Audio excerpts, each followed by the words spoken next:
Bonjour Sabine. Bonjour Frédéric. Prête à traverser le pont? Ravie de traverser le pont avec vous. Alors présentez-vous. Donc je suis Sabine Roth-Bézieux, dirigeante d'entreprise, d'association, présidente de la Fondation de la Mer et conseillère du CESE. J'ai l'impression que vous avez dirigé des entreprises et puis que du jour au lendemain, vous avez arrêté pour vous consacrer à la philanthropie. C'est comme ça que ça s'est passé? Ça s'est pas exactement passé comme ça. J'ai plutôt le goût du en même temps. Si vous deviez résumer votre vie professionnelle en une phrase. 35 années absolument passionnantes. Et je recommencerai tout exactement de la même manière. Est-ce que vous avez l'impression d'avoir réussi? J'ai l'impression d'avoir réussi beaucoup de choses. Alors réussir en tant que tel, c'est un grand mot et je ne sais pas si je me l'appliquerai, mais j'ai l'impression d'avoir mené toute une série de petits projets à terme et j'en suis fière. Professionnellement, qu'est-ce qui a été le déclic? Ça a été de ne pas reprendre un job salarié quand l'entreprise pour laquelle je travaillais a disparu.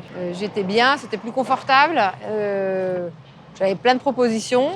Mais je me suis dit aussi que c'était l'opportunité d'aller faire quelque chose de différent, de me prouver à moi-même et aux autres que j'étais capable d'entreprendre. Et je ne regrette pas une seconde.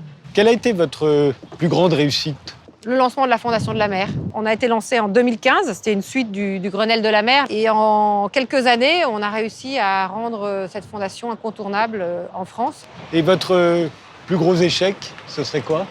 Je suis quelqu'un d'impatient, donc l'échec, c'est de ne pas être allé plus vite. Ah, c'est bien, 6 ans. On a pu faire 4 ou 5. Ouais.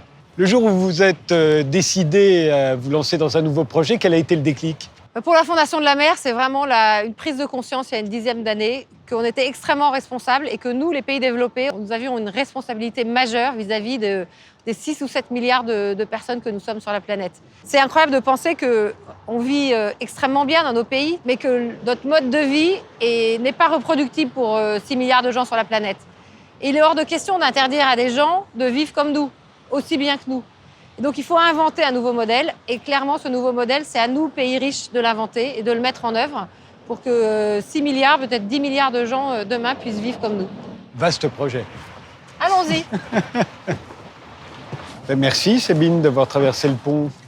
Merci beaucoup Frédéric. À bientôt. À bientôt. Bon vent, belle mer.